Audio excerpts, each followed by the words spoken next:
তো আমরা এখানে পৌঁছে গেলাম পুরী স্টেশন। তোমরা সকলে নিশ্চয়ই দেখতে পাচ্ছ পুরী স্টেশনকে পুরী মন্দিরের রূপ দেওয়ার চেষ্টা চলছে। আমি খুব একটা বেশি জায়গায় ঘুরিনি, তবে যে কয়েকটা জায়গায় ঘুরেছি যেমন দক্ষিণেশ্বর, কাশী, সব জায়গায় একইভাবে স্টেশনগুলো মন্দিরের রূপটাই দেওয়া হচ্ছে। যাই হোক, আমরা স্টেশন থেকে বেরিয়ে নিয়ে নিলাম একটা টোটো। এখানে টোটোকে কি বলে আমার জানা নেই, তবে এই টোটোগুলো এখানে রিজার্ভ করতে হয়। আমরা চলে যাচ্ছি স্বর্গদ্বারের উদ্দেশ্যে। আমাদের থেকে টোটো ভাড়া নেওয়া হলো 230 টাকা। যদিও এর আগে 350 টাকা, 450 টাকা অবধি দাম চেয়েছে। যেহেতু তাপসের একটা আইডিয়া আছে, তাই তাপস ওয়েট করলো, কিছু দর কষাকষি করলো।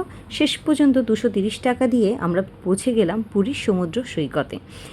এখানে মহাপ্রভুর অনেক কটা মূর্তি আছে। মহাপ্রভু শ্রী চৈতন্যদেবকে অনুভব করতে হলে পুরী একবার আসতেই হবে। তো আমরা পৌঁছে গেলাম 5:45 নাগাদ আমাদের হোটেলে। আমাদের হোটেল ছিল সোনার তরী। বিনুও খুব এক্সাইটেড।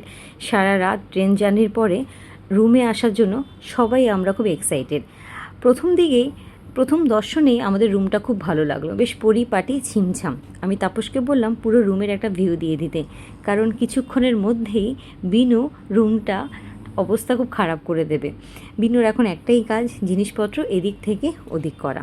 তোমরা সকলেই দেখতে পাচ্ছ কত সুন্দর একটা রুম আমরা পুরীতে পেয়েছি।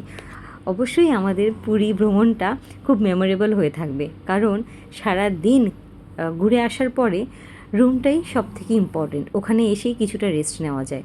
এই রুমের সাথে আছে খোলা বারান্দা, যেখানে আমরা স্নান করে এসে ভেজা জামাগুলো শুকোতে পারবো। এখান থেকে আমরা পুরীর মন্দিরটার চূড়া দেখতে পাবো, যদি আমরা এই হোটেলের ছাদে যাই।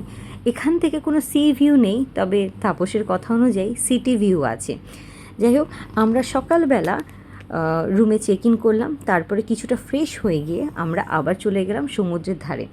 আসলে আমরা ড্রেস চেঞ্জ না করলেও কি হবে, কিন্তু বিনুকে প্রতিটা মোমেন্টে আমি চাইছি নতুন জামা পরিয়ে দেওয়ার, কারণ বিনুর এটা প্রথম সমুদ্র দর্শন। যাই হোক, আমরা বিনুকে চেঞ্জ করে আবার চললাম সমুদ্রের উদ্দেশ্যে। আমাদের প্ল্যান আছে ওখানে গিয়ে ব্রেকফাস্ট করার। তো আমি, তাপস আর বিনু চলে গেলাম ব্রেকফাস্টের উদ্দেশ্যে। আসলে একসাথে অনেক প্ল্যান নিয়ে আমরা বেরিয়েছি। তারপরে আমরা যে সমুদ্রে পৌঁছে গেলাম, বিনু সি সি বলে চেঁচাতে লাগলো। বিনু তার স্কুলে শিখেছে সমুদ্রকে সি বলে, আর সমুদ্রে অনেক মাছ থাকে আর শিপ থাকে। স্বাভাবিক, ওখানে দেখছিলাম অনেক কটা মাছ ধরার লঞ্চ। তো বিনু সব কিছু দেখেই খুব এক্সাইটেড। এটা বিনুর যেহেতু প্রথম সমুদ্র ভ্রমণ, তাই বিনু প্রথমবার দেখছে এরকম সমুদ্রের জল এসে ওর পা ছুঁয়ে যাচ্ছে। তো একদিকে বিনুর ভালো লাগছে, আরেকদিকে বিনু কিন্তু ভয় পাচ্ছে। এমনিতেই পুরীর সমুদ্রের টান অনেকটা। আমরা যখন বাড়ি থেকে আসছিলাম তখন আমার শ্বশুরমশাই বারবার বারণ করে দিয়েছে বিনুকে নিয়ে যাতে আমরা সমুদ্রে না যাই, আমরা যাতে সাবধানে থাকি। আর আমিও বিনুর হাতটা খুব শক্ত করে ধরে রেখেছি, আর যাতে বিনু ভয় না পায়। বিনু ভয় পাচ্ছে ঠিকই, কিন্তু বিনু বেশ আনন্দও পেয়েছে, বেশ মজা পেয়েছে। এর আগে বিনু অনেকবার পাহাড়ে গিয়েছিল। পাহাড়ে তো সেরকম কোনো অ্যাক্টিভিটি থাকে না, গাড়িতেই সারাদিন ঘোরা। তো পাহাড়ের তুলনায় বিনুর বোধ হয় সমুদ্রটাই বেশি পছন্দ। তা আমরা তিনজনই এখানে সমুদ্র বেশ এনজয় করলাম। আচ্ছা, সমুদ্রের কী ঋণ আছে বলো তো? সমুদ্রের ঢেউ বারবার এসে সকলের পা ছুঁয়ে যায়। কোনো গল্প জানা আছে তোমাদের? তারপরে আমরা ঠিক করলাম কিছুটা ব্রেকফাস্ট করে নেব। মহাপ্রভু শ্রী চৈতন্যদেবের একটা মূর্তি দেখে খুব ভালো লাগলো। মহাপ্রভুকে আরও ভালোভাবে অনুভব করতে হলে তোমরা কিন্তু পশ্চিমবঙ্গের মধ্যেই নবদ্বীপ যেতে পারো। যাই হোক, আমরা এখানে বসে আছি। তাপস আমাদের জন্য কিছু টিফিন নিয়ে আসবে, সকালের খাবার। এখানে শুনেছি দাহিবড়া, আলুর দম, পুরি এই ধরনের খাবারই ফেমাস। আমার যতটুকু মনে হয় তাপস নিয়ে আসবে দহিবড়া, আলুর দম, কারণ তাপস এর আগে যতবারই পুরী এসেছে এই একটা খাবারের প্রশংসাও করেই থাকে। আর ও বলে এই খাবারটা নাকি উড়িয়া ছেলে মেয়েদের কাছে ন্যাশনাল ফুড। ওর অনেক বন্ধু উড়িষ্যাতে ছিল, তো ওদের থেকে ওদের ফুড হ্যাবিট সম্পর্কে অনেক কিছু জেনেছে। যেমন এখানকার মানুষের পখারোটা তাপসের খুব ভালো লেগেছে, তাপস এটা আমাকেও শিখিয়েছে, আমারও খুব ভালো লেগেছে। এই হলো আমাদের দহিবড়া, আলুর দম। তো দেখো তাপস কত এক্সাইটেড খাওয়ার জন্য। দই বড়ার সাথে আলুর দমের কম্বিনেশন উড়িয়া পিপলদের ন্যাশনাল ফুড বলা যায়। ভালো। বিনুকে একটু খাইয়ে দেখাও। বিনু বিনু থাক। বিনু রিফিউজ করেছে। আমারও বেশ খিদে পেয়েছিল, তাই আমিও খেয়ে নিলাম এক বাটি দহিবড়া আলুর দম। আর বিনু মাঝে মাঝে একটু একটু করে টক জলটা টেস্ট করছিল। বিনু খুব একটা বাইরের খাবার পছন্দ করে না, শুধুমাত্র চিপস খায়। তাই বিনু চিপস চিপস বলছিল, আর আমরা এদিকে আমাদের মতো ব্রেকফাস্ট করে নিলাম। তবে পুরীতে এসে এক প্লেট দহিবড়া আলুর দমে কিন্তু আমাদের পেট ভরেনি আর মনও ভরেনি। তাই আমরা খুঁজতে চলে গেলাম কোথায় পাওয়া যায় পুরি সবজি আর চা।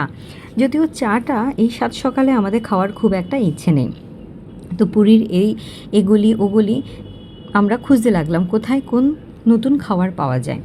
তো আমরা যেতে যেতে খুঁজে পেলাম একটা হোটেল। হঠাৎ করে তাপস বলে উঠলো এই সম্বিত প্যালেস, এই হোটেলের নাকি রিভিউ খুব বাজে ছিল। তাই আমিও এই হোটেলটায় না গিয়ে একটা বাজে রিভিউ তোমাদের দিয়েই দিলাম। আর পাশে খুব সুন্দর একটা মঠ, যেটা আমার দৃষ্টি আকর্ষণ করেছিল। দেখো এখানে লেখা আছে শ্রী শ্রী বিজয়কৃষ্ণ মঠ। এখানে এই দোকানটা দেখে মনে হচ্ছে ওরা হাইজিন মেনটেন করে মোটামুটি রান্না করছে। তাই আমরা এই দোকানে পৌঁছে গেলাম এক প্লেট পুরি সবজির জন্য, মানে এক কথায় আমাদের বাংলায় লুচি তরকারি। আর এখানকার যে লুচি তরকারি তাপসের খুব পছন্দ হয়েছে। তাপস তো বলেই উঠেছে একদম বাড়ির মতো সুন্দর আলুর তরকারি।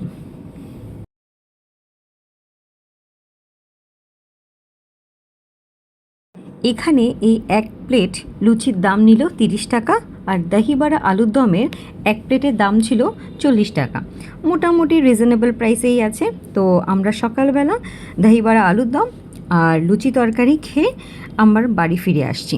তো বাড়ি ফিরতে আসার পথে এই একটা বাড়ি আবার আমার দৃষ্টি আকর্ষণ করেছে। হঠাৎ অনেকগুলো হোটেলের মাঝে একটা পরিত্যক্ত বাড়ি, অথচ এই বাড়িতে হয়তো একসময় অনেক মানুষ বাস করতো। যাই হোক, আমরা চলে গেলাম আমাদের হোটেলের উদ্দেশ্যে। আর যাওয়ার পথে খুঁজে পেলাম অনেক কটা ছোট মন্দির। আমাদের হোটেলের নাম সোনারপুরি। তো আমরা আমার হোটেলে ফিরে গেলাম। আর যেহেতু আমরা সমুদ্রের বিচে এতক্ষণ ঘুরেছিলাম, আমাদের পায়ে প্রচণ্ড কাদা মাটি ছিল। আর আমরা প্রথম দিকে চেক ইন এমনিই করেছিলাম কোনো ডকুমেন্ট ছাড়া। তো তারপর সমস্ত ফর্মালিটিগুলো ফিল আপ করে আমরা পা ধুয়ে আমাদের